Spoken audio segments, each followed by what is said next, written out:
And we're back with more OmOneko. We are continuing down Pepper's path. And the reason that is a check mark is because I technically clicked that decision last time, but we didn't actually proceed any further in the story, so that's why. Today with me is not only Drunk Taku, but also a surprise Noodle. I'm here in case there's film noir exposition that's needed. Of course. Swallowing hard, I head toward Pepper's room. I know that dealing with Pepper will be less conversation and more confrontation, but I also know that unless I deal directly with her, she's just going to keep acting out. If Pepper is this unpredictable, what else is she capable of? What other secrets is the pint-sized she-devil hiding? Is there a way to get ahead of her? It's not going to be easy figuring out how to beat her at her own game. With a deep breath, I say a quick prayer for luck, then grip my tea, sliding it open before she can say anything snarky. Pepper! She's sitting in her window seat, holding an oversized children's book in her hands. Pepper is changed into dry clothes, but still faintly smells of sweet-scented bubble bath. What? There's the queer tone of hurried disappointment in her voice, as if she wants to deal with me as quickly as possible so that I'll leave her alone, or like I'm standing in the wrong spot for her liking. I get right to it. What the hell were you thinking, jumping into the tub like that? Pepper shrugs. Dunno. She turns back to her book. Her don't know or don't care response briefly derails me. It's not that I expected her to... What's that? Little did you know. Pepper's don't know is basically a microcosm of her character. It kind of is, though. It's not that I expected her to have a rational reason for her careless behavior, but her remarking on it as if it had happened a year ago to someone else trips up my thoughts. What you did was totally reckless. What if you miscalculated and landed too far, or too short? Do you know how badly you could have hurt yourself? Suggesting to Pepper that she might not be a master acrobat gains me a hard glare from her. Pepper, not miscalculate, get hurt. Pepper, awesome Neko. Oh my god, this is classic cat behavior. It really is, though. Even when she completely and utterly fails, it's not her fault. It's reality's fault. Obviously. It's reality's fault for not, bending to her will. For not seeing how awesome she is. You could have hurt Clawdia. Would that have been awesome?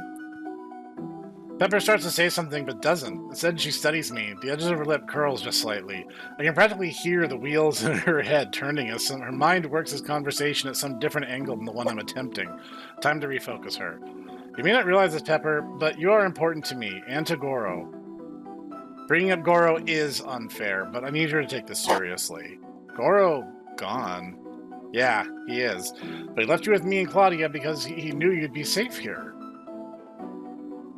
Pepper closes the book, leans back, and crosses her arms. I don't think she's happy with the track I'm taking, but I do have her attention. I can't keep... Yeah, I was about to say, we can kind of already see the cat attitude, or the catitude, surfacing here. Extreme catitude! Oh, we regressed back to, to the 90s. Radical speed! Radical! Beat him out! Can't keep you safe, and you're finding creative ways to give yourself brain damage. So right now, promise me you won't ever do something like that again. She rolls her eyes. This reminds me. What's that? Being a young Pugum and having little brothers, and we all found new and creative ways of threatening our lives. I don't know, Noodle. Should we recount the time that Tortoise learned to fly to the people? Yes. Tortoise learned to fly. Unfortunately, he neglected to learn how to land first. Oh, yes. That is unfortunate. And, you see, ladies and gentlemen, Noodle and I and Tortoise, our family, our father, Papa Pugum, he is in the Pugum military. He is in the Pugum Brigade. And because of that, we went to many, many different strange and foreign lands. One of which was a strange island that, it had a really long abandoned airfield. And being small children, having bikes, this is in before the COVID, you could actually go outside and not be harassed by roving gangs of strange people. Well, I mean, even if this was on a military base, and so it's very unlikely that we would be harassed by a strange gang of roving people. Yes. I mean, but the important thing though is, first off, there was a good tailwind on this airfield, and on top of that, it was a fair distance actually, and so we were going, hey, how fast can we go? And so we were racing each other with a tailwind, going as fast as human propulsion allows on a bike. And we went fairly fast. I see and this so ending you have well. to understand, we had a fair clip of speed. And so I noticed that we were running out of, pavement. So I stopped. Noodle stopped. Tortoise continued on. He went on another 50 feet and then proceeded to fly in the air about 20 feet. At which point, both Noodle, Ichigo, our oldest sister, and our middle sister, Nigo, I guess, yes, we're all like, because holy cow, we did not expect him to literally fly. At which point he basically landed on his head on his helmet. Oof. And thank God he had his helmet, because the thing cracked in half.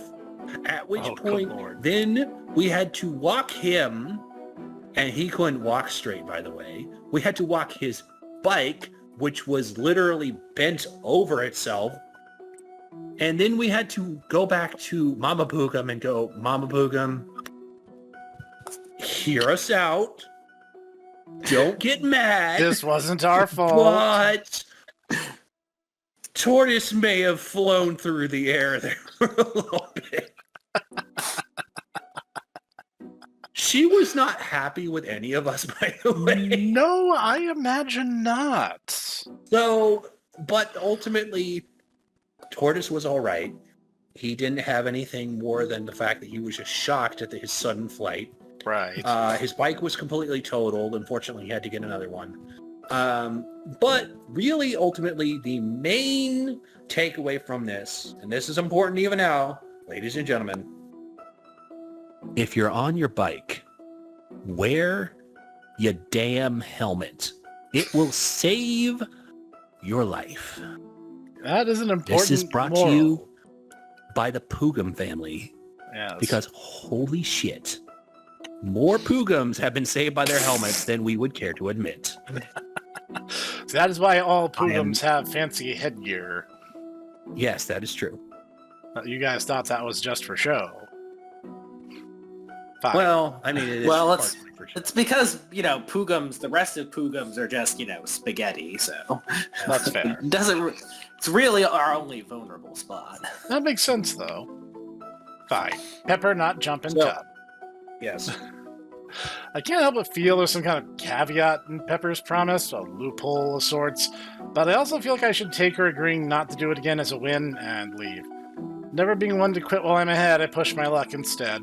Hey, the wet floor, you cleaned up all the water, didn't you? She narrows her gaze suspiciously. Maybe? I'll take that as a yes. Why? Chores reward, duh! I'm astonished. She really thinks after causing all that stress and pandemonium, she should be rewarded for cleaning up the mess she made.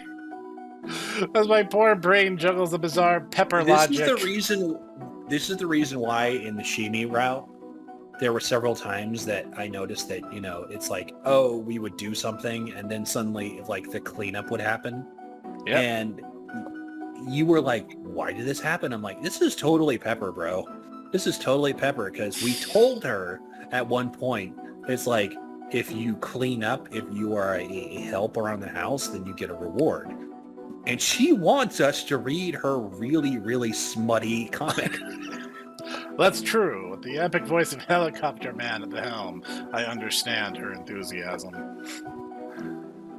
As my poor brain juggles the bizarre Pepper logic, I can't decide if this is the dumbest thing I've ever heard, or if it's so smart that I'm too dumb to understand it. Oh man, this is pretty smart. This is pretty smart shoes on you, man. Actually, I don't know what to tell you. she did do a very good job drying out the bathroom, even putting the wet towels in the washing machine. Remember, this is the cat that usually can't be bothered to close the refrigerator door. I suppose it's good that you did. Pepper doesn't reply. Look, all I'm asking is for you not to kill yourself, or Clawdia, or me. You should apologize to her. Okie dokie, boss.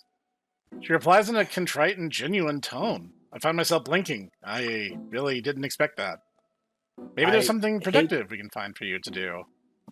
I hate that I've known cats that are both like Clawdia and like Pepper.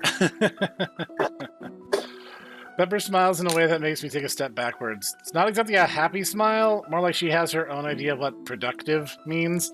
Something that you'd enjoy and that could have a positive outcome for everyone. Her smile seems to balloon as the machine in her head shifts into high gear. It's a little creepy. Starting to feel less like I won this round, I step back into the hallway before my victory can get snatched away. Good, and good talk. I'm gonna go. Hey! Before I slide out and shut the door, Pepper stops me with a question. What you do now? What will I do about what? Pepper asks a question, but doesn't wait for an answer. Kicking her heels on the baseboard, she merely turns her attention back to the large picture book. The tip of her tail lazily flops back and forth. Clawdia takes her bath and finishes without issue. That's where she heads into her sunroom, where she begins a long task of brushing out her thick mane of hair. There are perks to being a roll out of bed, run your fingers through your hair kind of guy, and use over my thoughts of the moment I jump into the shower. When I finally get a bit of time to myself to do that nothing I was trying to do, I feel too distracted to enjoy it. Before Clawdia and I even get started on dinner, she makes a trademark appearance. Like it goes from a grave. One moment she's there and the next she is. I'll never get used to that. Is this a repeat? No, it's not. She catches me watching her. In that moment, Shimi's entire being, alert and aware of things all around her, such as fully focusing on me. The energy is a rush, a thunderclap. It's like being illuminated in the beam of a powerful spotlight. Hello again, Shimi. I'm guessing you're hungry? Involuntarily, I wave at her after an awkward moment. Tonight we're having chicken fried rice. Not the most exciting dinner, but still a crowd pleaser. You're telling me chicken fried this rice? That's right. I start narrating each step involved in making our meal just to distract from the awkwardness, or maybe my chattering eases me. Either way, Shimi seems unimpressed. That is until Clawdia pulls out plates and ingredients. Shimi's eyes flickers as Clawdia reaches to open the refrigerator door. Our pharaoh learns quick. I mean, eggs, some vegetables, rice, of course. And we don't get any of this interaction in Shimi's own route. We get, oh boy, we get to learn about what happens when Nekos get sick. Because we're too busy being sad to learn about fried rice. On cue, Claudia steps over to the cabinet and pulls out the rice and the rice cooker, while Shimi focuses on what's coming out of the cabinets and appearing on counters. Claudia's attention is on my bland narration. She's giving it way more attention than it deserves. And the leftover baked chicken. The appearance of the leftovers causes Shimi's stony expression to crack. She glares hard at the plate of chicken. Her eye still has that sharp feral focus, that alien way she analyzes everything she comes in contact with. Don't tell anyone, Shimi, but my secret for really tasty fried rice? Quickly saute the veggies first. She ignores me as I chop the vegetables. Her eye never leaves the plate of chicken. Then fry up the cooked rice, cook everything separately, and don't mix anything together until the very end. That way the foods don't blend and you can taste the distinct flavors in each bite. We should discuss this with Noodle, because honestly I feel like he would be the expert to know. Is it important to keep your things separate, or would it be possible to fry them all together? When I make chicken fried rice for the queen, I just put stuff together, but that's more a matter of time. It's not really like I'm trying to, I don't know. I'll have to experiment and see. Now, a challenge has been issued. We await eagerly your report. Now we know. This is going to be, snacking with Noodle. I know, right? Once now. Splitting my focus in the intensity of Shimi and not slicing on my fingers as I chop vegetables, I actually forget for a moment that Claudia's here. She hands me the sesame oil. Don't use seed oils! What are you doing, MC-kun? MC-kun! You're the chosen one. You're supposed to use your beef tallow. What the crap, man? You were supposed to destroy the seed oils, not join them. See, it's both of us. We are both the ghost of. Are you sure? The ghost of food. Just as we promised way back in kiosk. You guys can go back and check if you want to be sure of it. Funny enough, I've actually had I've had 2 indie devs now email me and be like, "Oh, we want you to play our game because we watched your kiosk video," and I'm like, "That is an excellent choice, and I salute you for it." I'll be honest, that is one of our best. That's one of our better team efforts. I'm so glad that they appreciate that, but they have to understand we were striking on all cylinders that day. We really were. We have our on days and we have our off days, and we were all on that day. Yeah. Sure, yeah. I'll leave that in a bit. We should check the chicken. It's been in there a few days. Clawdia smells the big chicken, and then she and I each pull off small bites to taste. It's good. Jamie looks like she wants to take a bite out of me. I pull off a small piece of baked chicken and place it on a napkin. Here you go, Wildcat. I give Shimi a little room as I start the rice cooker. We need a big skillet and a spatula, Claus. You've gotta be kidding me. Shimi's gone, as are the leftovers. The napkin with a small piece of chicken is there, but the plate with the baked chicken is not. Because, of course, because cat. As now. You know, Clawdia, I really should have seen that coming. Yeah. There wasn't a lot there, but it was plenty for fried rice. There's no way I'm gonna get that chicken back. I can feel the setback drain all my motivation. The lazy part of me doesn't even want to cook now. Food! Claudia and I both jump, almost spilling the chopped vegetables all over the floor. Food for pickin'. Pepper want chicken. Oh no! I just a thought occurred to me. What's that? Pepper. Okay. The first thing that we learned about Pepper is the fact that she's a hunter. Yep. Pepper is probably going to be trying to hunt for us now. Oh dear. My guess is that Pepper and Shimi pass each other in the hall. Snek, how do you feel about deep fried rat? And now Pepper wants her own plate to carry out. Sorry to disappoint you, the feral pilfered all of it. Pepper want raw toast.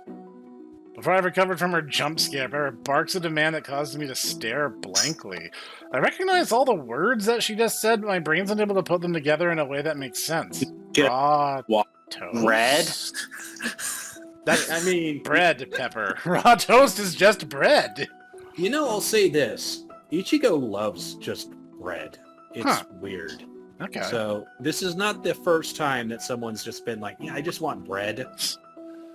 She finds the napkin with a single bite of chicken that Shimi didn't take and pops it into her mouth. You just learn to accept things in the Pugum household. You just, like, whatever. This is not something I would do, but whatever. But here we are. Then she points at her stomach. Bread in Pepper's head. Nom nom nom. Get Pepper fed. That is how food works. Pepper, look, you malfunctioning. Claudia interrupts my chiding by pulling a package of frozen shrimp from the freezer. Malfunctioning malcontent. This now. Yes, excellent. Claudia saves the day. Our chicken fried rice just became shrimp fried rice. Why didn't I think of that? Are you expecting to tell me that a shrimp fried this rice? Thank you, Asthmatic RFK. We could not have thrived without you. Somebody would have made that joke. It's quite... Sometimes I think Claudia is smarter than I am. She definitely works harder. I was all ready to give up and make cheese sandwiches. If I was any lazier, I'd have you do all the cooking. I joke and reach out to take the package for her. For a moment, Claudia doesn't let go. Just before I ask if something's wrong, she releases the package of shrimp. Shrugging, I set the shrimp next to the stove. That was weird. For a moment, it was almost like she actually wanted to try cooking. Yeah. I'm kind of surprised that MC-kun never has allowed her to. I mean, she's extremely responsible Neko. As I recall, there is a one-off line that we saw in Shimi's route where Nekos have set houses on fire in their attempts to cook food. Yes, but you're telling me that Claudia, who has been stressed since she was very, very young, that she's like her human mother our mother, who, raised her, was like, you have to act in a particular way because that's the way a young lady acts. Yeah. And you were a young lady. And the fact that she goes out of her way to dress in a particular way, to act in a particular way. She even, paints her nails, which is like an exceptionally unusual thing, to the point that Pepper and Shimi both marvel at the fact that Clawdia has painted nails. This is an incredibly high status, high value thing.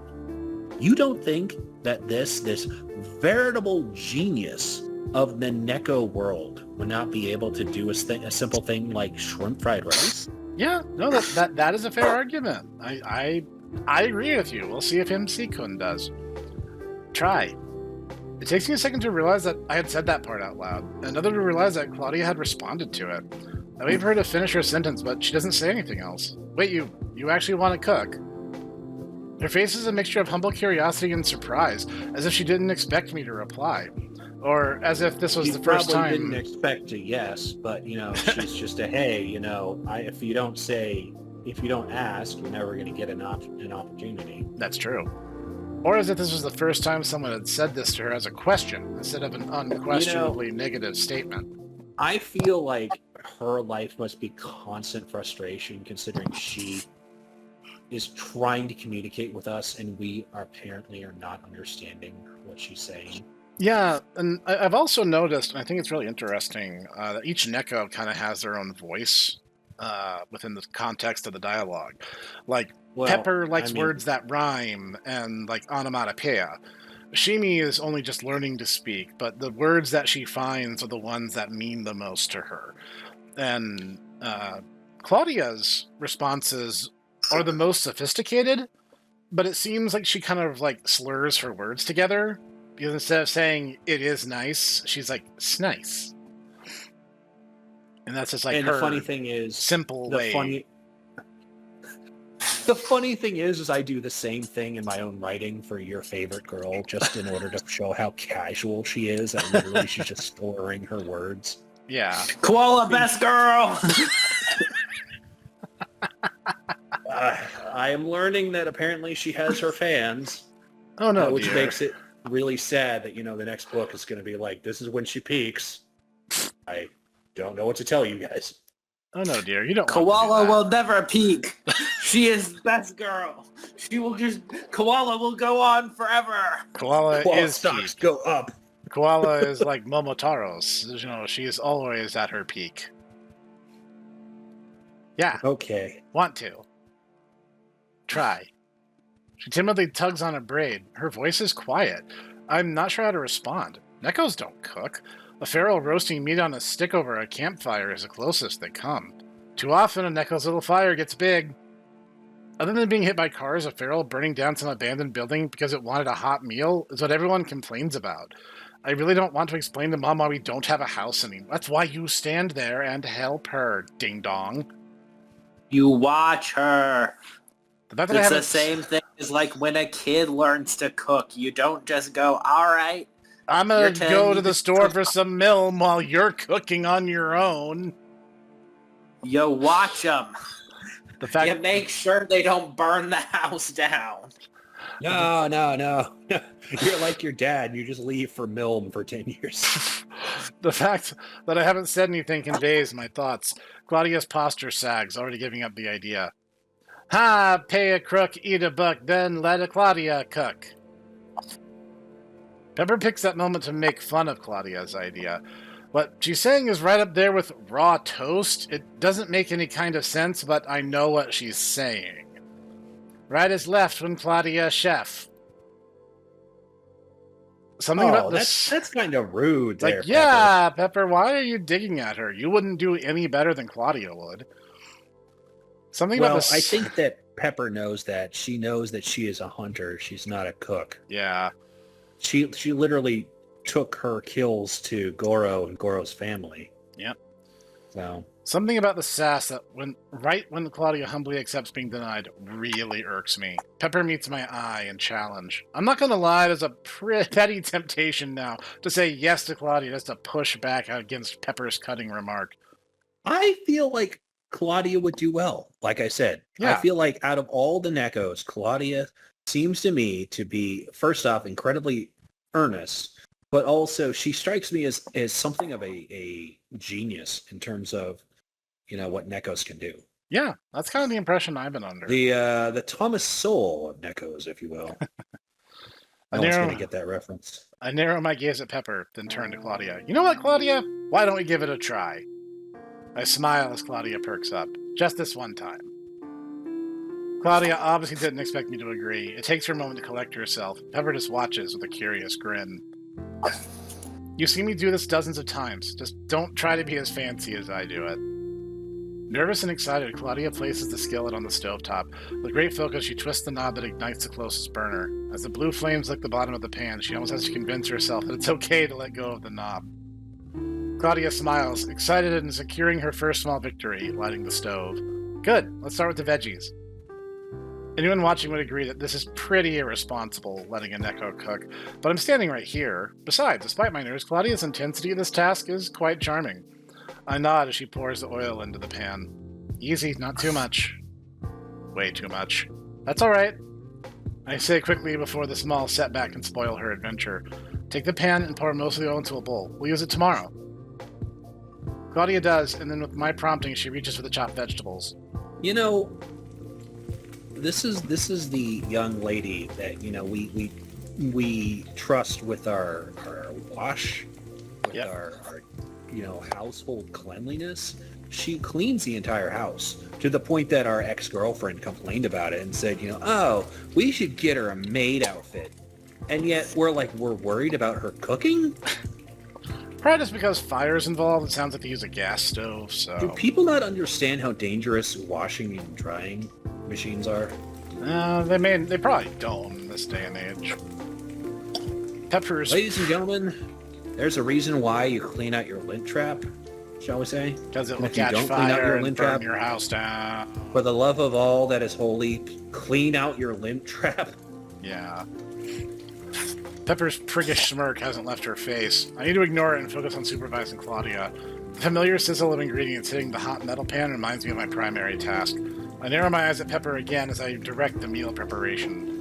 Unlike chicken or fish that need to be thawed first, shrimp are fine to cook frozen. Well, as long as they're not all stuck together. But the shrimp will cook fast, so we'll want to do them last. Hold on, I gotta check that. I don't recall the correct food safety handling for shrimp. It's then I notice my phone on the kitchen counter and not on the foyer table. I'll be right back.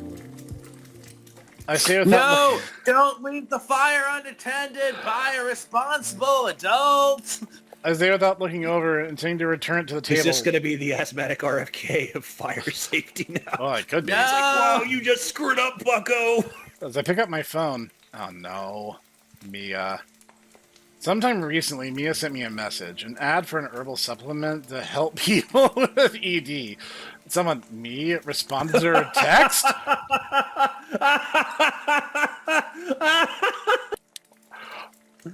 I mean, It must have been me. Who else is here? And not really replied, or not intentionally. My finger must have brushed the reply with photo button at some point after she messaged me, as under Mia's link to satisfy your lover with all naturals, a pic of my shoe? My mind races, ignoring the fact that Mia never had an issue with my bone while together. A bigger concern presents itself. How will this reply to Mia's douchebaggery antagonize her? The question looms large. No pun intended. Okay, so I have just learned, I just looked it up. Ladies and gentlemen, apparently, for shrimp, you can cook them, and you only need to worry about cooking them up to 145 degrees Fahrenheit.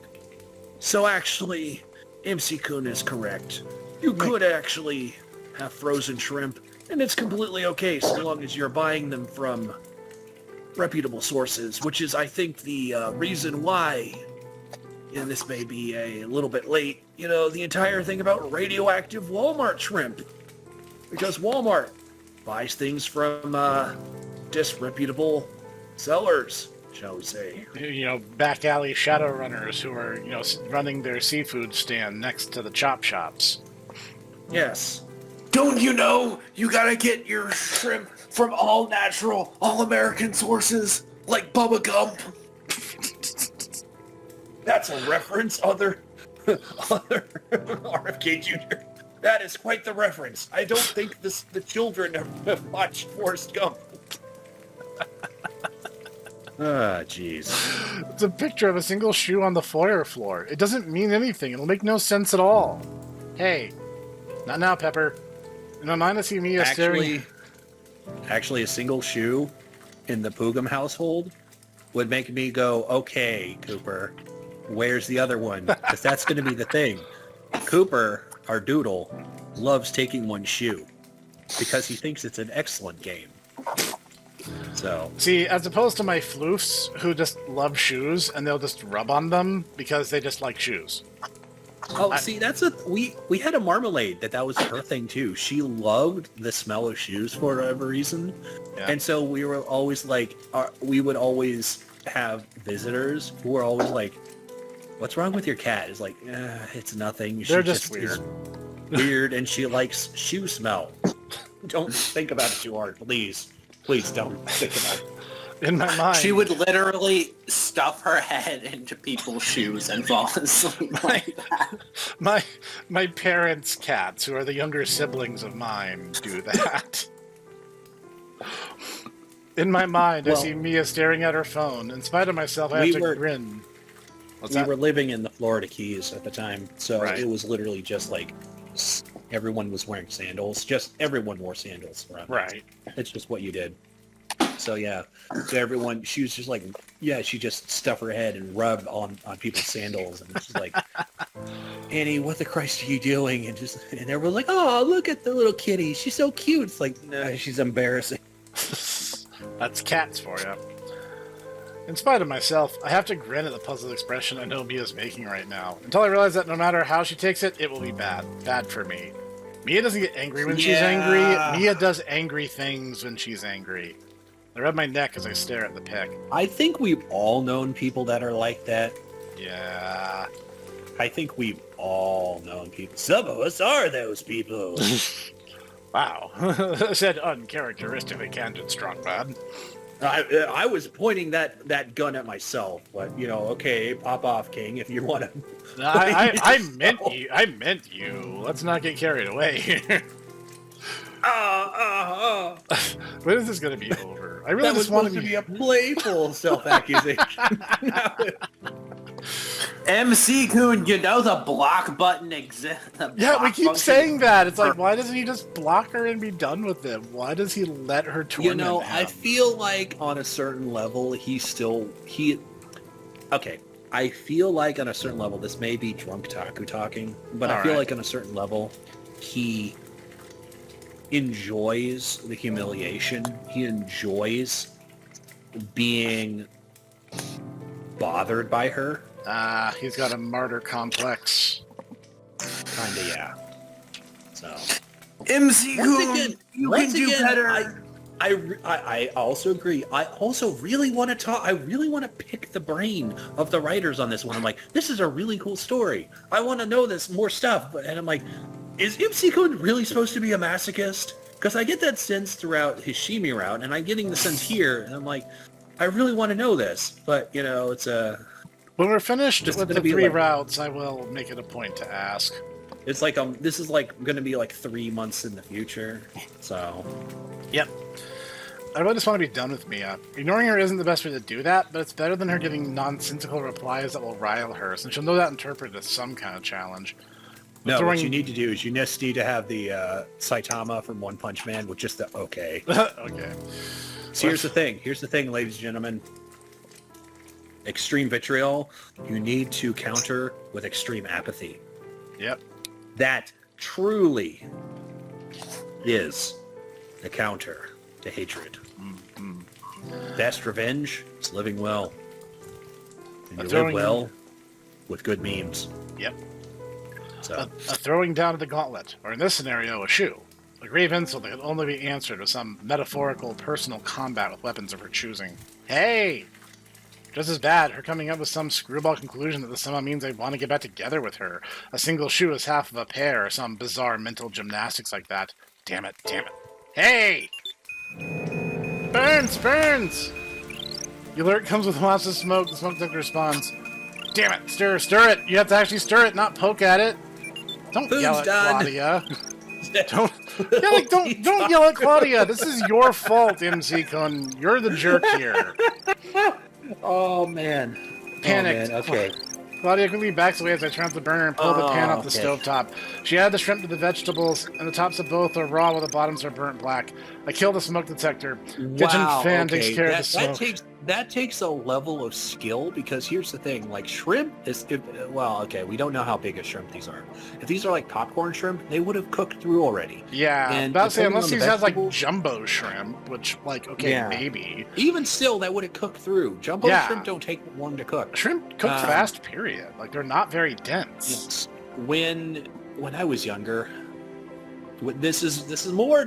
You are learning all sorts of Ditaku deepest lore, Pugum deepest lore, ladies and gentlemen. Yeah, when I was younger, this is pre-noodle. In fact, this is how old this was. This is many, many, many years in the past. Apparently, this was before the fall of the Berlin Wall. Indeed it was. Apparently it was a thing whereupon the house that we were at had a very sensitive smoke detector, to the point that Mama Pugum, whenever she would open the oven, it would cause the fire alarm to go off, the smoke detector to go off. And so it was always a thing where the smoke detector would go off, and then little Ditaku would go, "Dinner's ready." Wow. Pugum's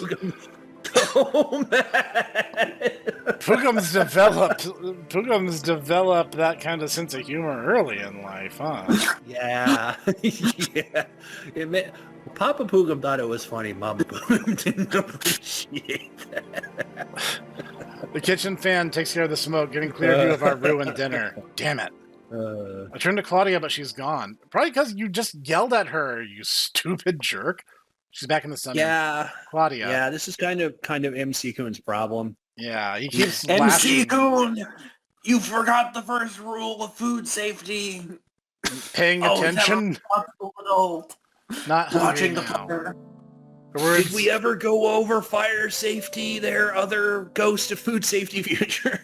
Not in kiosk, except for when I dropped a whole onion into the deep fryer, and that didn't actually set the kiosk on fire, so no. Oh, yes. Or the fact that you dropped a bunch of fry things on the onto the flame. stovetop, yes. And I'm like, this hurts my soul, and you started laughing. Her words It's okay. You weren't trying to actually start a fire with the onion. You were just trying to make a bloomin' onion. Okay, we can't fault you on that one. That technically would have worked if the game had accounted for it. Here is my random aside. The other day, like a week or two ago, I went to an Outback for like the first time in kind of a while. I had nothing against it, just I didn't live next to one for a long, long time, and now suddenly I do. It's just the fact that Pugum, or not even Pugenberg, Snekberg has way better, steakhouses out there. Seriously. Well, broadly, the answer is yes. But here's the thing: it's so much better now. They have a fried cheese stick that they use the blooming onion batter for, and it's actually like really damn good. And they have a fried chicken that uses the same recipe. And fried chicken, ladies and gentlemen. Fried chicken. You don't understand. It narrows down about what leg of the country I'm in. If you're scratching your head going, well, fried chicken as opposed to what? As opposed to chicken fried steak, you dimwit. I live in the South. Have I not made that clear? Well, if they don't know, they know now. Like, I've talked about it a million times. I'm not worried about it. Her words lilt with relaxed ease as she quickly tries to bury the feelings of disappointment at the setback, mostly. You know what, Clawdia? It's okay, sweetheart. It's okay. We have all three of us have burnt food. Mm-hmm. And you know what? The only way to go is up. That's right. As soon as you learn how to burn something, you'll realize, you know what? Technically speaking, we cooked it. We just cooked it too hard. Yep, we got a little overzealous. Yes. Sorry. Claudia's eyes meet mine. Seeing my expression, she adds, "Mad. Not at you." Pepper huffs. "Pinch or punch?" "What? Why? I didn't flinch. Did I?" Pepper shakes her head and heads off down the hallway. Resigned to take the pan over to the sink and scrape the inedible meal into the incinerator.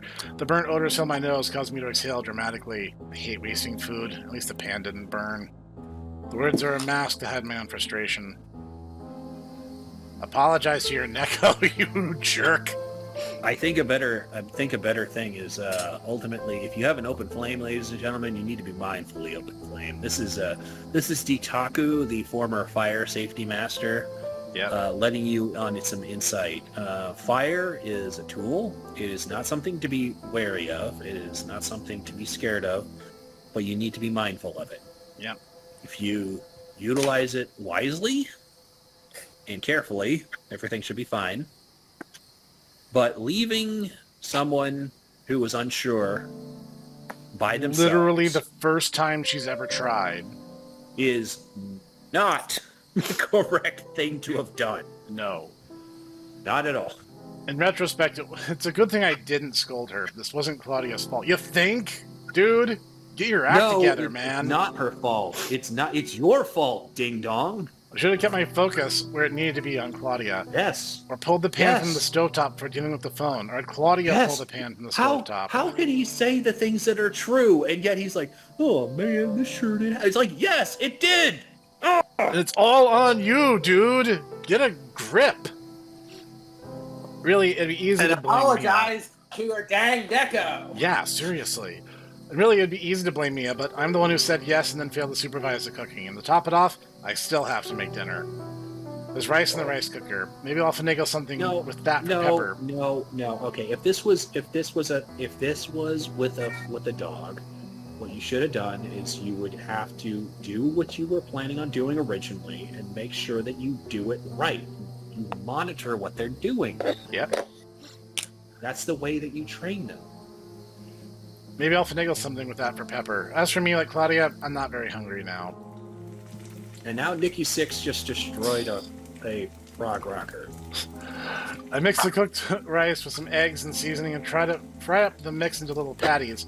Too bad I'm out of scallions. That would have made a nice addition. Just as I finished cooking, I get the strange sensation I'm being watched.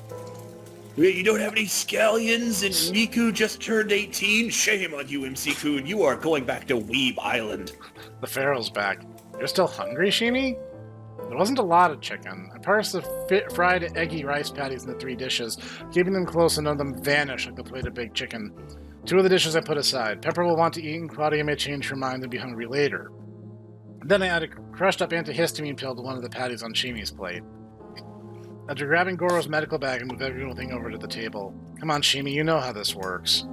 Tap a spork on the dish with her patties. My voice is quiet and even, but my words convey my frustration from earlier. Let's go, eat your stupid drugs so I change your damn bandage. Eventually, Shimi complies. Confident she'll stay seated, I place a spiked patty in front of her. I start to relax. Sorry, Shimi. Saying eat your stupid drug and I can change your damn bandages wasn't very nice. I'm in a bit of a mood at the moment. And now that I think about it, I probably should have saved the burnt shrimp for you. I bet you still would have eaten it. I mean, you're used to worse, right? She seems to study me, deciphering my dour mood as she chews. When I speak to fill the space, what comes out is a vent of my feelings. I think I messed up tonight, Shimi. I put another small patty into her plate. Yeah, you kind of did. Yeah, you totally did, dude. And speak to her softly. I'm not surprised that he's getting mad like this. I kind of got the sense that, with Pepper being the bratty one, that, he would get mad. And being, as overwrought and maudlin as he was, of course he was going to, fall for his emotions. Yep. For some unknown reason. What's that? Oh. So I was like, I would think that he would be a little bit more, a little bit more, in charge of himself. Just a bit, right? A bit, yeah. For some unknown reason, I choose disappointing Clawdia and the sticky mire of my relationship with me as tonight's topics. Letting others down or being let down yourself, I'm not sure which one feels worse. Shimi drowsily retreats from the table with fresh bandages atop soothing cream, leaving me sitting there staring at her empty plate. Although she offered no advice, the routine of changing Shimi's bandages helped to reset my mood a little. Venting has gotten me thinking that the day hasn't been routine at all. I think a better, reason for disappointment is the fact that Nikki Six did more damage than, Ivan Drago. And I'm like, that's really unfortunate. Ivan Drago has the power of Gento Koken. What the heck, man? I'm playing Fist of the North Star Mobile right now. Why? Clawdia happily... That makes sense. Yeah. Clawdia happily helps me make breakfast with a smile on her face, as if nothing bad happened with last night's dinner. I guess what they say is true. Good night's sleep and a new day brings new opportunities. Apologize to your damn Neko, dude. That is also something that you should know. Yeah. He should have apologized right when it happened. Yeah, he and on top of that, Clawdia is basically your sister. You should. Ah, my God. It also brings chores. I hate to clean. I really hate it. I mean, there's so many more interesting things I could be doing. Even doing nothing is more interesting than cleaning. Oh my God, he's literally me, FR. The annoying thing is that when you clean something, it just gets dirty all over again. Yeah. I drink the water, and then I pee, but then I have to drink more water. Life is a prison. Okay, man, chill. My solution was some green text I saw, and I was just like, I hope that's satire. But you see, that's how you know you're alive. Because you gotta pee. If you were dead, you wouldn't have to pee. Noodle, you might not be aware of this. There was a YouTuber that Snek and I follow. They haven't done anything in many years. They're called Decooters. And they would do things like that. And they actually did a reading of that green text that Snek just mentioned, complete with anime things for each of the bits of that green text. Yeah. So let's just say that yes, I am well aware. And I just, as soon as you started talking about it, I'm like, oh God. And I just had it flashing through my head, particularly the part is like, and then I drink it and then I gotta put it somewhere else. And it's like, Decooters, I miss you. My solution has always been to have less stuff. The less stuff you have, the less there is to clean and organize. Still, there will always be something that needs to be done. Wow, that's like the most retarded version of minimalism I've ever heard. It's like, what is that? Is that the mentality behind this weird wave of corporatist brutalism? No, I think that's just literally them being like, but if everyone has less stuff, then that means that we, the corporations, can have more stuff because it's a zero-sum game and no one can ever have anything nice except for us because we need to, in the immortal words of Marcus Silius Cicero, we need to keep beating people down in order to prop ourselves up. Yeah. After breakfast, it's the laundry that gets attention. He cautioned against that, by the way. That's not a good thing. That's not a thing you should do. No, you should strive in your world, ladies and gentlemen, to raise up the boats of everyone around you. Be the change in the world you want to see. Mm-hmm. And I know this trite coming from just a voice on the internet, but please, I don't want to be just screaming out into the darkness. The high tide raises all ships. Exactly. I am not just a funny doomer. I am not just a funny drunk poogum on the internet. I am, in fact, actually someone trying to help. So. Wow. And you wonder why so you can save your father from the belly of the whale. Now I'm going to have a nutty bar. That's great. And only Noodle will understand the importance of this nutty bar. Yes. Delicious.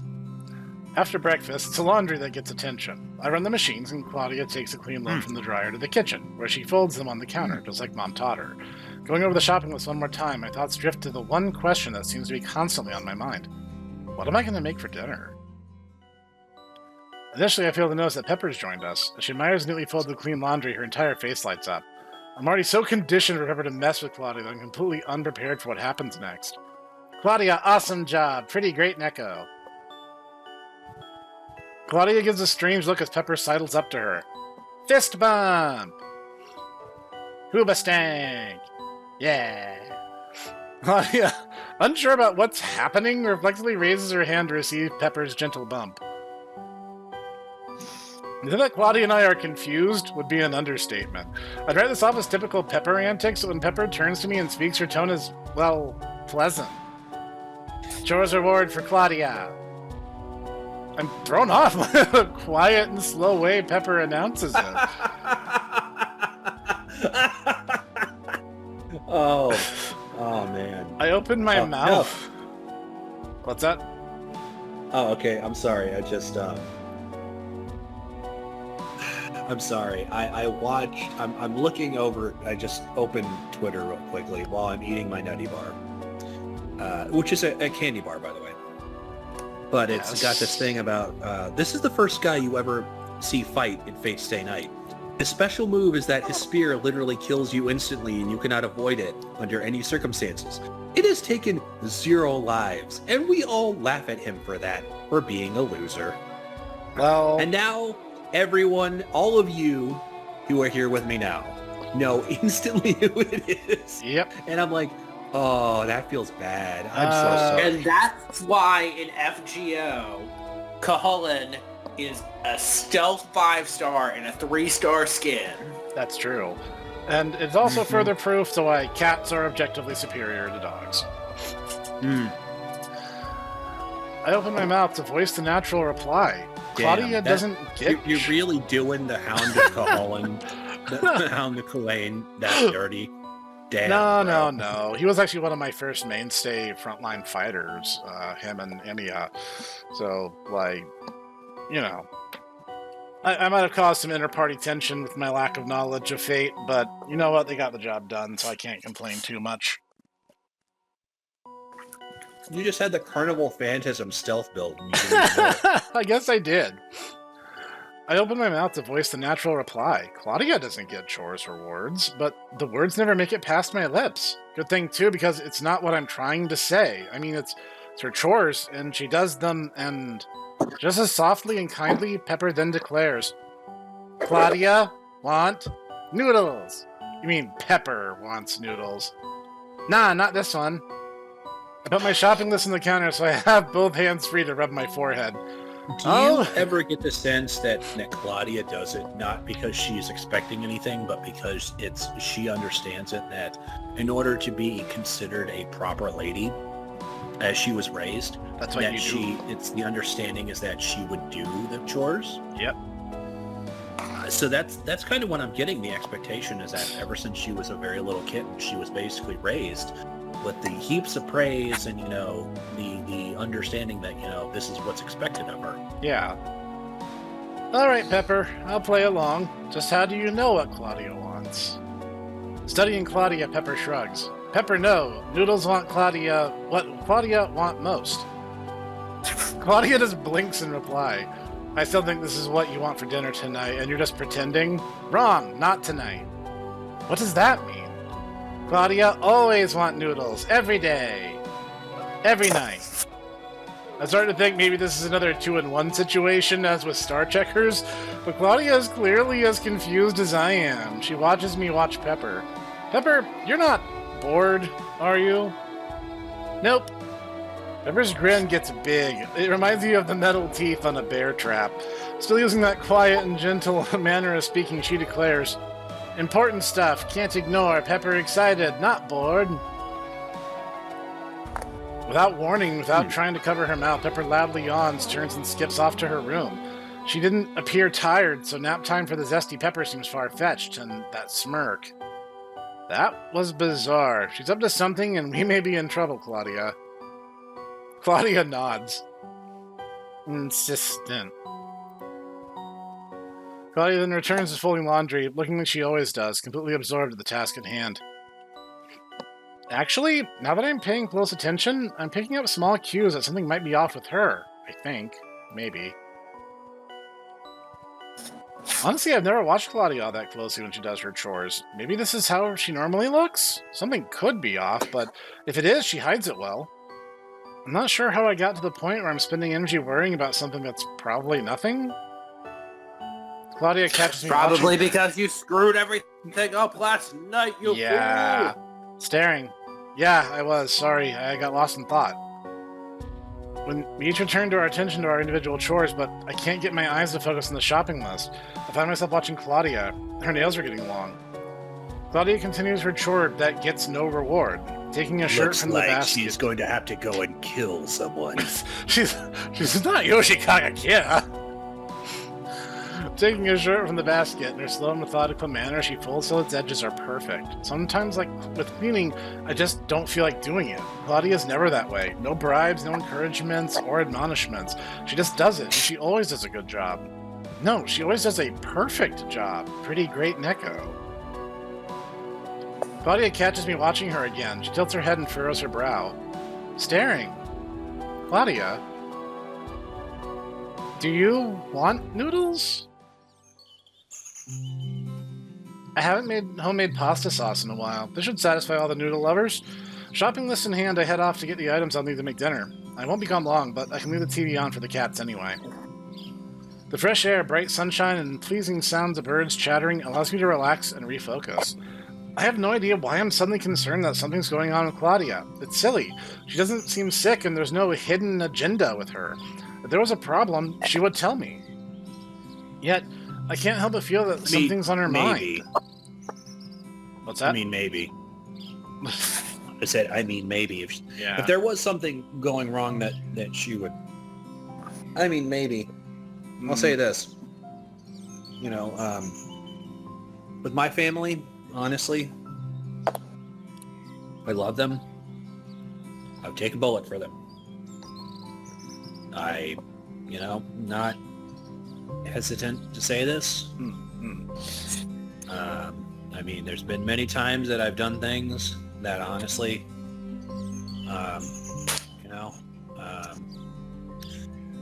but, there's also times with my family, and there's many Poogums, there's many of us, and it feels like in a lot of ways that a lot of us, particularly the three brothers, our concerns are not really the height of the family, shall we say. So you just learn to, suck up and deal. And so I'm just thinking to myself that may not be the case, but I'm just saying that could be the case with Clawdia, that, MC-kun is so in his head, and he does seem kind of neurotic. Really neurotic. Extremely neurotic. To the point that, like, whatever concerns... And it seems like he can't communicate well with Clawdia to begin with. That she just is like, well, whatever. It's not a big deal to begin with. Yeah.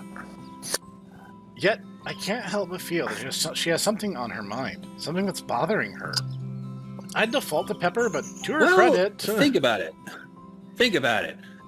Her perfect world, first off, one of her people left. Yep.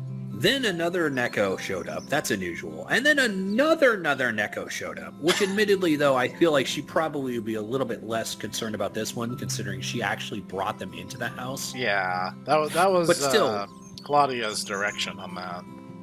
Yeah, so it's like her, in the immortal words of the Fresh Prince, her life got flipped, turned upside down. So she's probably at least a little bit agitated. Yeah, almost certainly. I'd default to Pepper, but to her credit, Pepper's kept her promise. She's been worryingly well behaved since the bathtub cannonball. Maybe I'm just trying to understand the strange mind of Nekos, which is akin to trying to imagine a new color. That should make me feel better, but it doesn't. If something is actually bothering Clawdia, and she did want to share it with me, I might miss it because of the fractured way she communicates. The sound of boxes being slid around and open in the storeroom explains Lynn's absence from the counter. I grab and cross off items from my list. Eggs, milk, tomatoes, onions, garlic, and basil. Everything else I need for the sauce I already have at home. home. Like a mouse in a maze seeking cheese that's not there. My thoughts again return to Clawdia. Maybe she's bored. Like me, she's feeling stuck. Is that why I'm so preoccupied with this? Am I just projecting? It's also possible it's all in my head and she's perfectly fine. Food shopping. A task that usually relaxes me doesn't. Really? I find it absolutely aggravating. It's kind of annoying, honestly. I gotta go to this store and I gotta deal with people, but if I don't do this, I don't eat. Which, kind of a lose-lose. Frustrating. Pausing a moment, I hold up a can of crushed tomatoes and admire the fancy label. A hand-drawn tomato plant winds around the back of the can, circling the barcode, weaving in and out of a recipe. A green vine loops around the front of the can to the face of a happy chef in a pristine white toque and jacket. He gives a chef's kiss to the end of the vine. What's that? Oh, I just thought you said something. Never mind. I didn't say anything. I did not say anything. All right, I'm going crazy. Cool. It also could be my cat snoring. She has a bit of a sinus infection, so she is snoring like a grandpa. Yes. At the spot, I don't know if I told you this or not.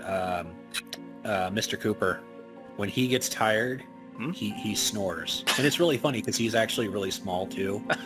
But ever since he was a puppy, he just, whenever he gets tired, he starts snoring. Makes sense. So. He gives a chef's kiss to the end of the vine. At the spot where the vine and the chef's lips meet, tomatoes appear to drop into a huge pot of bubbling sauce. It's pretty ostentatious for a can of crushed tomatoes. Almost like it was specifically made to smash the heads of rats in or something. I don't need to buy onions. The words come from me as a stream of consciousness. You clearly are not Italian there, MC-kun. Not sure where I'm going with this, but like the vine and the can, I follow where they lead. There's wild scallions growing everywhere outside my bedroom window. They're growing on the side yard part of the fence, so I can't send Clawdia to get them. She could too easily be seen by a neighbor. Is that why you only let them in the backyard, in the fenced-in zone? Like, really, it's not because you're worried about them, like, being endangered or something? Like, oh, my neighbors might know that I've got Nekos. Oh, no. Oh, no. This guy is a neurotic mess.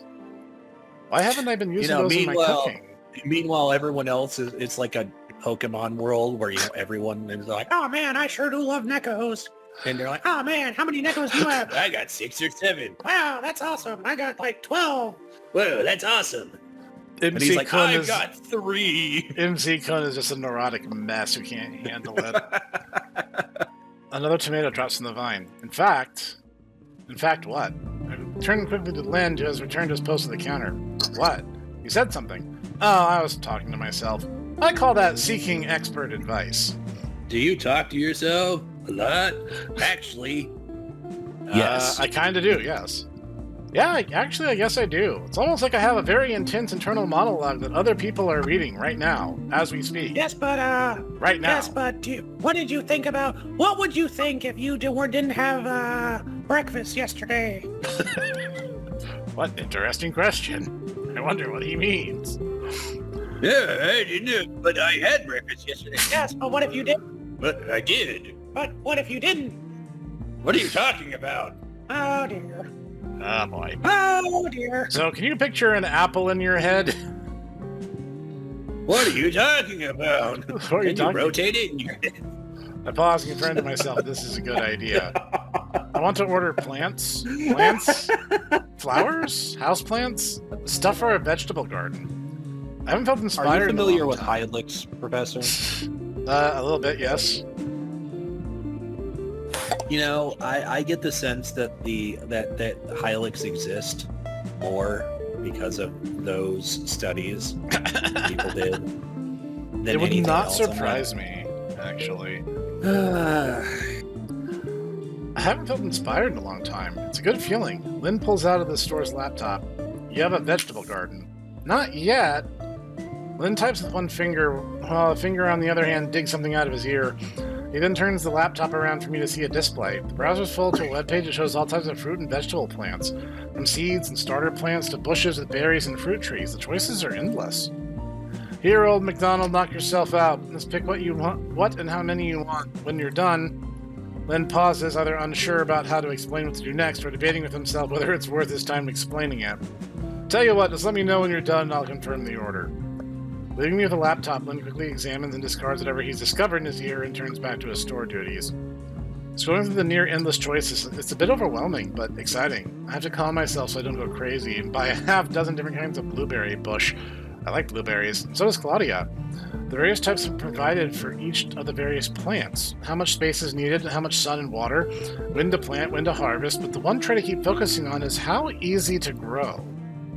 Cherry tomatoes, cucumbers, basil, green beans, strawberries, oh, and mint! 2 of each starter plant should do it. Berries can wait, even if the thought of using blueberries from our own garden to make blueberry pancakes is an alluring idea. Why didn't I think of this before? And yet, as I return the laptop to Lynn, my own self-doubt threatens the whole thing.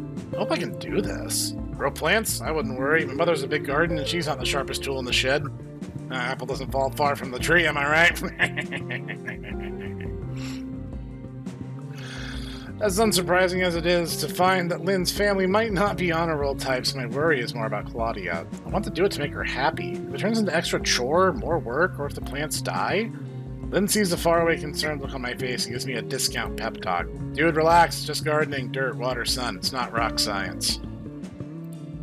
Lynn's right. Besides, I specifically chose plants that are easy to grow. Rock science? You mean rocket science. What do you mean? What do I mean? I have to explain this? If he's referring to rock science, that would be geology, and that actually is pretty nuanced again. You said it's actually geology and rocket science. Rocket propulsion are both pretty sophisticated.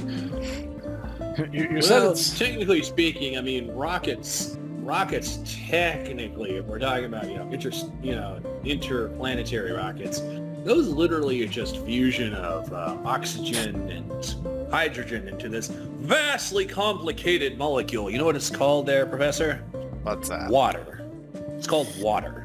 It turns oxygen and hydrogen into water. That plume of smoke, that's not smoke, that's steam. Neat. Yes. Yes. You said being able to move things, though, that is actually pretty complicated. Yeah. But... You said it's not rock science. The expression is it's not rocket science. Lynn puts a hand up dismissing my correction. Rocket science is easy. This should be good.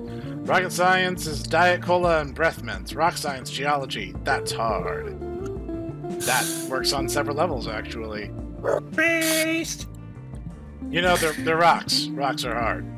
The rocks in Lynn's head are hard, I'm certain of that, but still, he is right that I'm overthinking this. Vegetable plants or a garden is a great idea. Yeah, man, you'll do fine. This stuff isn't rocket surgery.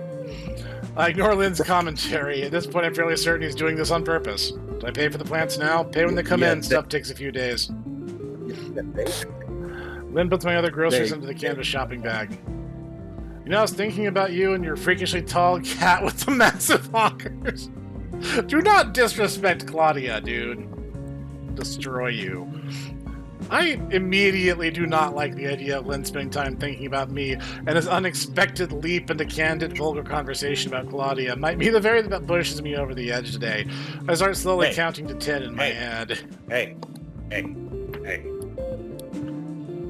There is a beautiful and wonderful place in male communication about what women we find attractive. That is true.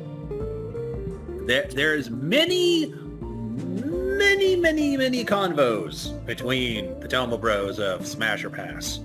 That's fair. So, you know what I'm saying? You know what would be cool?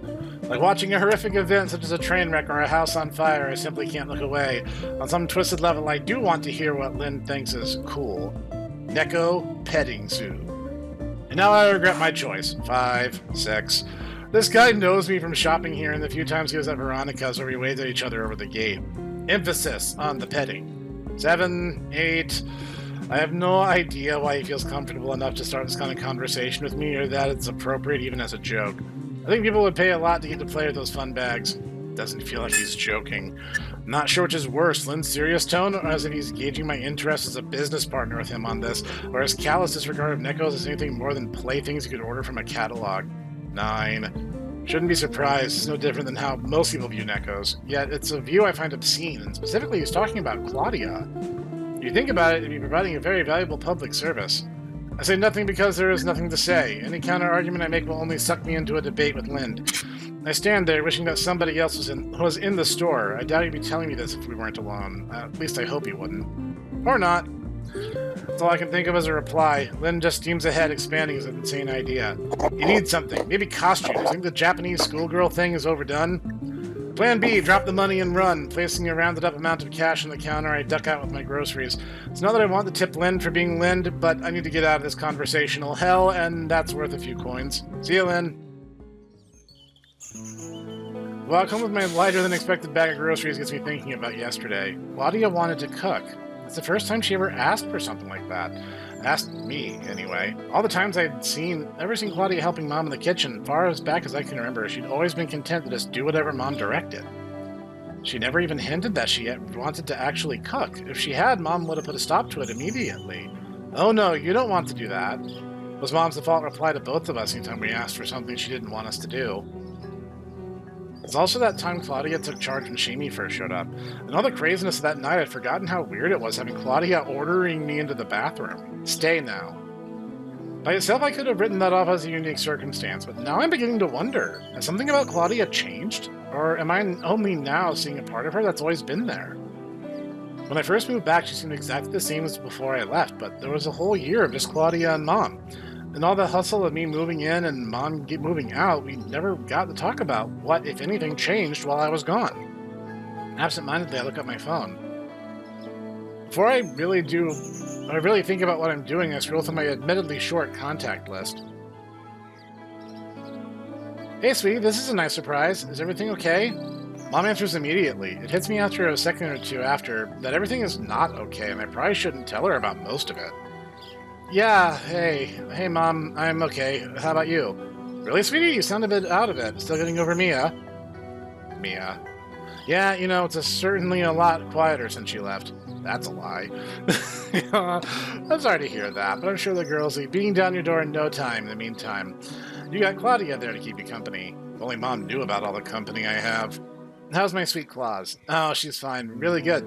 As awesome as she can be. Totally great. Laying it on kind of thick, aren't we? Dial it back. Actually, that was why I called. I was just wondering if anything happened with her while I was gone. Something serious. She's just been rather forward about things lately. I really should have figured out how to word this better before I made this call. Happened? No, nothing I can think of? I guess she's probably trying to help you feel better. Are you sure everything's okay? Should I talk to Clawdia? No. I mean, she's not with me. I'm on my way back from the shop. My reply is met several moments of silence. This is a bad idea. I really should have. I hadn't planned on visiting until the holidays. Oh, shit.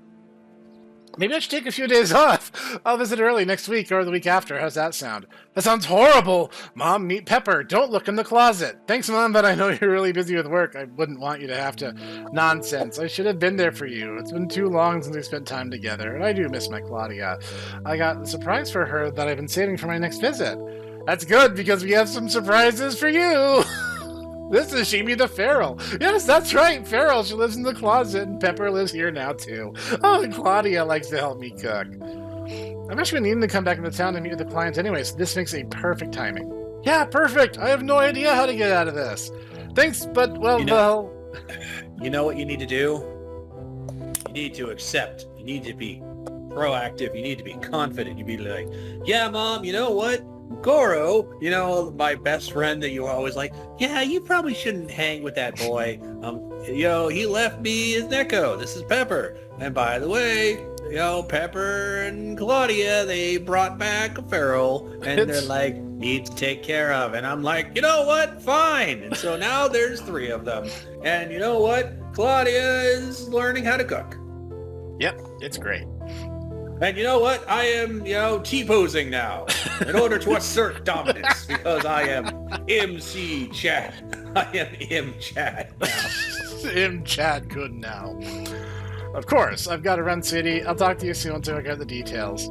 Yeah, Mom, talk to you soon. Shit. The growing panic of how I'm going to deal with Mom coming to visit my house full of Nekos is interrupted, ironically, by Nekos. The moment I step inside, I'm set upon by Pepper and Clawdia. Nekos bored. Well, mostly Pepper. Nekos want to go park. The park? What? No! Something feels like all the blood from my body's been sucked into my head. My brain, which apparently was on break, wakes back up. The park? That's insane! Mom, meet Pepper, and Shimi the Pharaoh. They live here. Claudia likes to cook, and we're all headed to the park! The room feels like it's starting to spin. What's wrong with that? That is entirely a reasonable request. Agreed. I ground myself. I'm going to say, okay, I mean, here's the thing. Cooper and Papa Poogum go to the park, like, every day. Yep. Like, this Nekos are an objective reality of this world. The fact that he's just, like, so against anyone seeing them is, like, kind of weird. Like, why is it that big a deal? There's some weird HOA rules. Could be. I ground myself with basic facts. Going to the park is a terrible idea. How did you even come up with something like that? Pepper, bark, let's go park. Why is it a terrible idea? Pepper is a hunter. Yeah. She's an extremely athletic young lady. She wants to chase stuff and be active. Yeah. Yes. Bark is right. Barking mad. Claudia seems just as taken aback as I am at Pepper's outlandish request. Honestly, this strikes me as kind of... This is kind of my problem right here, is that with a lot... First off, with the Shimi route, and now, I feel like there is a lot of... Sorry, I'm adjusting my microphone. All right. There's a lot of context that we need, like, because this is the problem. It's the problem. Like, in other visual novels, for instance, in Fate Stay Night, you have not just Shiro. It's not just Shiro and Saber. You actually have other mages. You have other people who you're interacting with. And so you kind of get a sense of, like, this is the Holy Grail War. This is what's going on with mages. This is what's going on with the church. This is the thing that's going on. You kind of get a context for what's going on. Yeah. Here, it's like, hello, I am MC, and I only talk to myself, and I am here, and oh my god, things are happening, and this is not proper. This is not proper at all. It's like, we really have to just take his word for things. Yeah, and he's the only perspective we get. That is exactly my problem, because it's like the only other person you talk to is Goro, who then is like, well, I'm leaving this story, and then he just leaves. Yeah. And Lynn, and it's like, hey guys, did you ever think about boobs? And it's like, that's weird. Nah, man, boobs are awesome. I mean, I'm hard-pressed to disagree, but, like, why? Why are we bringing it up now? I'm just trying to buy some onions. Because if you think about it, we're all mammals. You're not wrong? Yeah. I mean, I just You're want to think about that. You're gonna think about that. I just want an onion so I can throw it in my deep fryer. Why are you giving me existentialism here, Lind? Listen, protagonist, you're going to think about that tonight. As you go to sleep, you're just going to listen to Lynn's words echo in your brain, and you're going to go, shit, he's right. We are all mammals. Boobs are life. The park. I might as well paint myself purple. You can take that out of Shimi context, ladies and gentlemen. You clip it now. Might as well paint myself purple and ride Shimi through downtown. It'd practically be a newsworthy event. Whoa, no, it's not Chad, it's now Godiva. Oh my. Finally, on tonight's news, a local weirdo is spotted in the park with 2 Nekos. When approached by our news team, the Neko guy admitted that, believe it or not, he has 3 Nekos in his home. When asked if he was aware that most people don't have any, the Neko guy simply stated, "Don't tell my mom." It's all Pepper's crazy idea. It has to be. Claudia's happy at home and has never even hinted that she want to go beyond the backyard. Not that I would ever take her anywhere, even if she did. It's strange. You know, I honestly am getting the sense now that MC-kun doesn't know doesn't know. And so I honestly, you know what? Maybe I just, have had my shame beaten out of me by life. But, I'd be like, you know what? Pack your bags, girls. Let's go to the park. Yeah, it's like, he doesn't know, and more importantly, he's not asking. So yes. It's like, do you really know Claudia as well as you think that you do? Like, I don't think he does. Strange, I would hazard a guess that he doesn't. Probably not. It's strange. My no way I'd take Clawdia anywhere attitude makes me feel, again, weirdly guilty. I'm not sure why, though. Most people don't keep Nekos, and those that do certainly don't take their Nekos out in public. What was going on here while I was out? Neko needs big chores reward. Again, it's crazy that in Pepper's mind she's owed a chores reward for cleaning up her own mess, and folly for me to even try to reason with that madness. That's nothing compared to the lunacy what she's asking for as a reward. The guilt returns. Clawdia has never gotten a chores reward, but people do not take Nekos to the park. People do not take Nekos anywhere. Goro take Pepper places, see Goro's parents, see Goro's aunt. I know.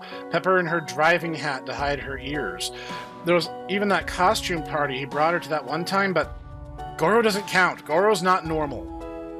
And you normal? Oh, the cat just fired back. Oh, snap. This right here is the reason why I'm saying that Nekos are probably a lot more intelligent that MC-kun is giving them credit for. Yeah, that's the impression I get. It's not the sense that they're not intelligent, it's the fact that they don't quite understand the way that language works. Yeah. And you normal. I really can't refute that. Any outsider would agree with Pepper. My life is not normal. Maybe that's why Goro and I get along so well. When I don't respond, Pepper dons a very serious expression and gets quiet. Then, no chores reward? No.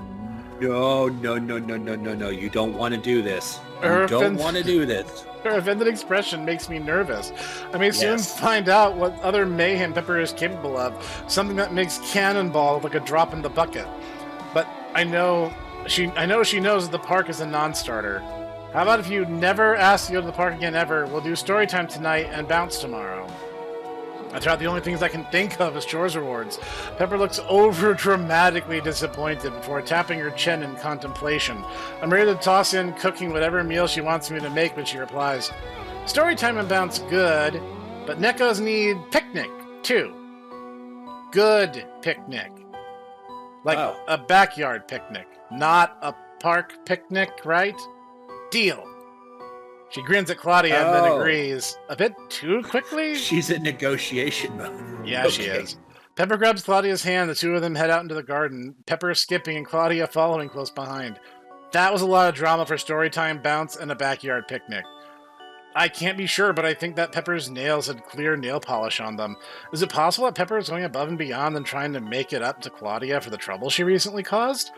But that wouldn't explain why Clawdia did Pepper's nails. I'm not seeing what Clawdia gets out of that arrangement. This is my fault. Finally, you said the words! I told Pepper to try and get along better with Clawdia, and unfortunately it looks like that's happening. Yep, this is Star Checkers all over again. In a week or so, I'm going to have to deal with Mom coming to visit. I'm still trying to figure out a way out of that. I can't even come up with a decent lie. I'm just not good at it. I'm tempted to mention it to Clawdia, but it's not like she's going to have any ideas on what to do, and then there'd be two of us worrying about it. I focus on something I actually have some control over instead. A spork makes a surprisingly good tool to harvest scallions. Gently loosening the soil, I carefully extract about a dozen good-sized ones. I'm pleased that these wild onions have pretty much taken over this area. There's a good scallion soup recipe in my cookbook.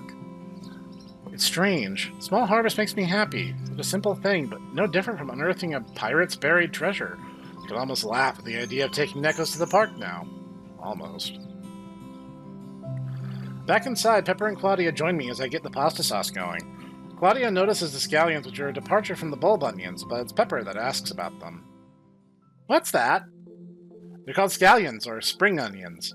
Spring-yons! Hey, that's right! When we were little, you couldn't say spring onions, so we called them sprung-yons. I forgot about that. Good? So yeah, I have to ask, Professor. What's that? Do you have anything like that?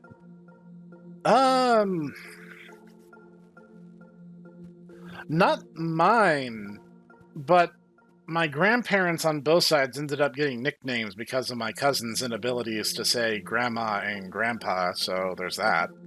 But I wasn't responsible for that.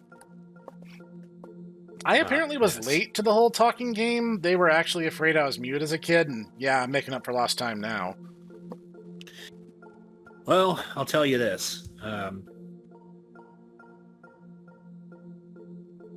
This is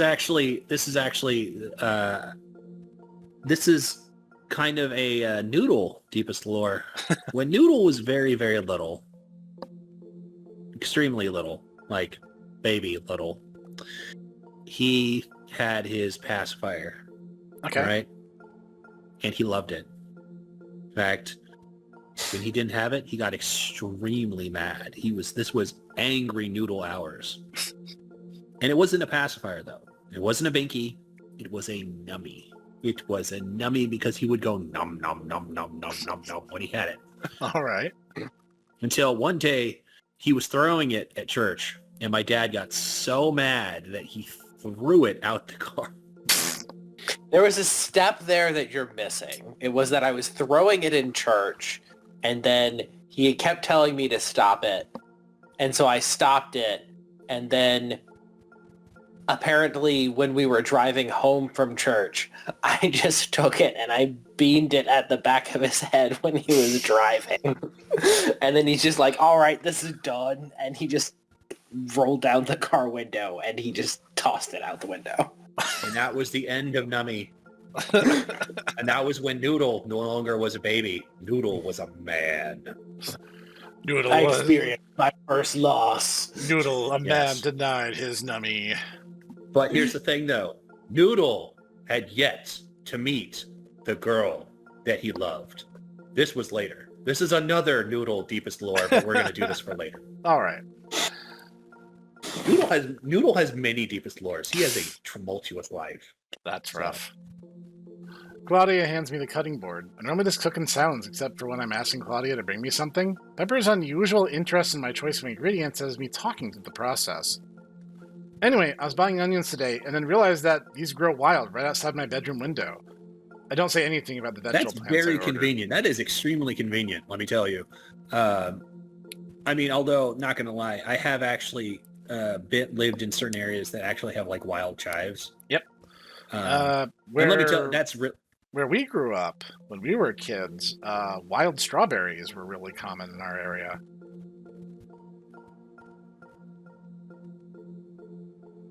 Do you not remember that? Or is that just more on my side of town? That might have been over where you were. Okay. You have to remember, I lived on that gigantic-ass hill. Right. I hated walking up that thing. I hated walking down it. It was awful.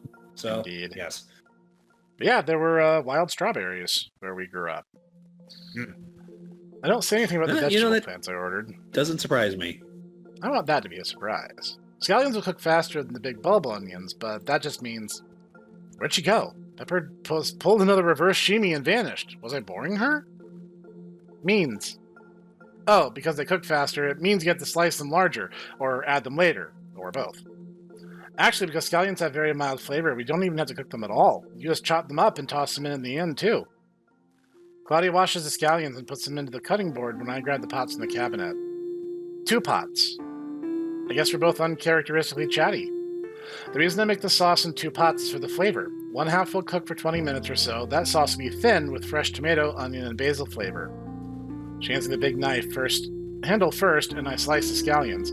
Almost like that cold tomato soup I made that one time, but hot, obviously. Clawdia uses her nails. She knows knife safety. Yeah, she does. She's very well trained. Good job. Clawdia Good uses job her there, nails. Clawdia. Uses her nails to surgically peel the papery skin from the garlic. I think she's being extremely polite with her attention as I babble. The other half will cook for almost 2 hours. It'll reduce into a thick sauce with a bolder, saucy flavor. Like all the meals I made, Claudia's been around to help. She's seen me cook everything. I've never explained the mechanics of it to her, though. Since she appears genuinely interested in the explanation of my unique way of making sauce, I continue. Did you ever consider then that maybe that's what she's been, wanting waiting to do? For you to do? To, like, include that her? She wants to do this. You putz. And yet she doesn't know how. Yeah. When you mix the 2 sauces she's together... getting upset with herself because, she ruined it. The one time that she's allowed to do this. She's frustrated and she wants to help. Yeah. She wants to be a part of his life. Dude, I am dense, but even I would have put this together faster than MC-kun here. We're not even on her route. Yeah, we're in Pepper's story, technically. course, the others had moments in Shimi's route as well, so that's not unexpected. Yes. Never mind, the Neko lap dance in Shimi's route. Yep. Yeah, you weren't there for that there, Noodle. Apparently, we had a very intense session of bounce, which ultimately ended in Pepper getting very excited on our lap, shall we say. Well, she tackled us, basically, and ended up straddling us. And then our phone went off, and it freaked her out. And MC-kun handled it. No, I was there for that. I was there for you. that. Oh, okay. Yes, Okay. that was... That must have been... okay. That was, like, right after I joined. Okay, I'm just saying, we have been playing this game for no less than 13 hours now. It's all also beginning to fall into distant memory now, and I'm just putting together. To give you guys an idea of how long these episodes turn. The thing that became episode 2 is scheduled to go live next week. So, for those of you keeping score at home, it's been a minute since that episode went live. Or it will have been a minute when this episode goes live. Yeah, and for me, you gotta understand, ladies and gentlemen, basically every episode you see involves Ditaku going down to his local pub, ordering multiple hard ciders, drinking entirely too much. I'm not blackout drunk right now. I'm just, I guess ultimately what I'm saying is they all kind of are melding together. I'm completely sober and clear-headed with a glass of water, and even I'm suffering that, so... I'm just here with a pint of Guinness. Good on you, mate. When we mix the two sauces together, we'll have a medium thick sauce, with both cooked and fresh flavor. I give a shrug. I'll say this, Noodle, if you have an opportunity...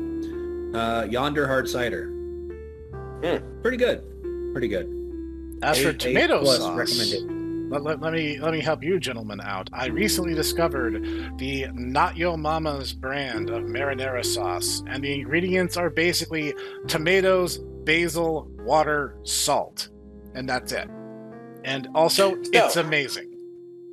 So, a interesting a culinary tip for the listeners who are still here after our, hour and a half that we're currently in. So statistically, no we're one's at watching.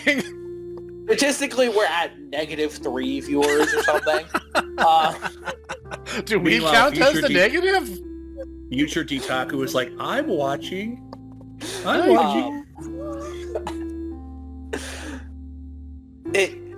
A tip to really good creamy pasta sauce is to add, or some good marinara sauce is to add some water from your pasta into there, because then the starches from the pasta that leach out into the water go in.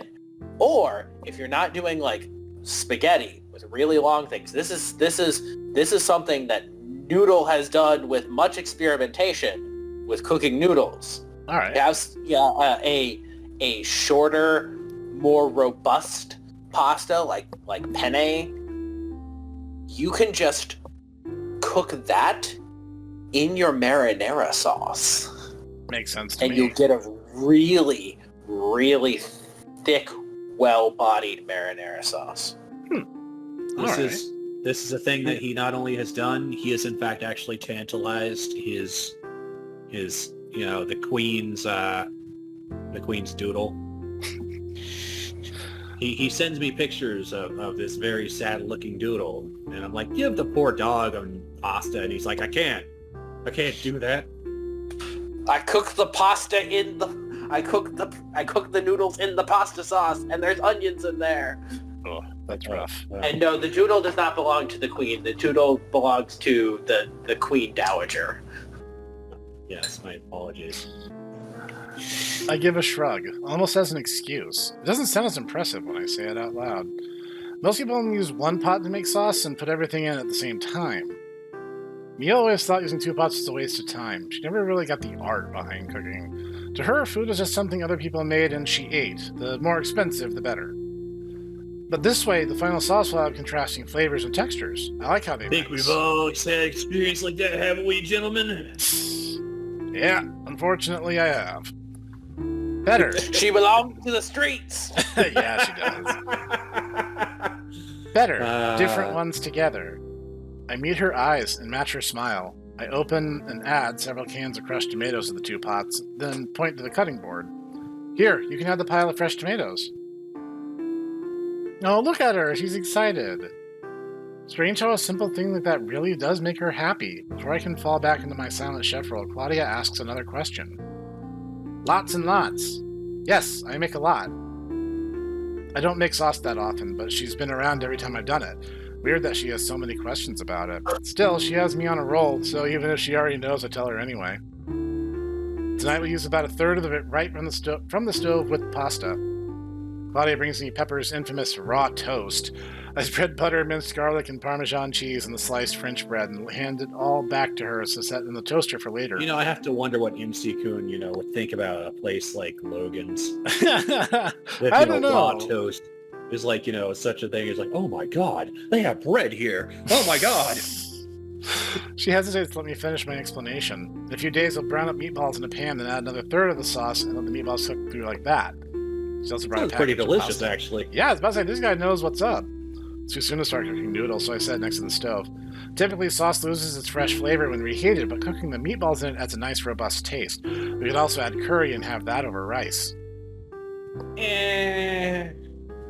Curry is basically over-glorified gravy. I'm just going to be that guy. Yeah, I'm kind of with you on that one. There's many people around here who talk about curry, and I'm like, Out of all the beauties of Asian cooking, I'm like, really? Curry? It's... Teriyaki sauce is best Asian cooking. Fair. I mean, hey. Korean barbecue is pretty goated, okay? Also true. It is, but teriyaki is best. I'm not good at... Teriyaki, yakisoba. All right. Have you ever had yakisoba from Samurai Noodle? I know you have, because we had it together. Yes? You were there when I had yakisoba. Yes, I have. You say that, but we keep forgetting when Noodle was around for this very Let's Play, so it's kind of understandable that he'd try to correct you. You have to understand, Professor. This happened, right after the OG Ditaku and Noodle played Exalted 2nd Edition. This is cemented, seared into my brain because I was simultaneously teaching. I was playing Exalted for the first time. I actually had a semi-cogent friend group. We were doing things. All right, I must away. The queen calls. So. Yeah, it is actually getting late, so I was going to kind of finish the cooking scene, but we have a lot of stories this episode, but let's call it here for now. Okay. We'll pick up right here with cooking with our Neko. Well, give the queen my regards there, Noodle. Machiavellian cheese? I assume that's a pun. It's yes, Snek. Machiavellian, as in scheming. Yes, and mac and cheese. Yes, it's a portmanteau, bro. Come on. No, come on, man. I'm with you on that. I'm just saying it surprised me because it's such a strange thing to refer to cheese as. Cheese rarely schemes against its, higher ups. Though I suppose it's not out of the question. You know what? This is your fault for not, loving pepper jack. You don't have cheese that tries to kill you. This says the guy who doesn't eat pineapple. You know what? Now is not the time. You're right. Let's bring this episode to a close. We will see you guys in the next part as we continue down Pepper's path, which has a lot of Clawdia being featured, but I'm not complaining. But we will finish out Pepper's path, and then however long that takes, we will follow up with Clawdia's path. And we'll see you guys there.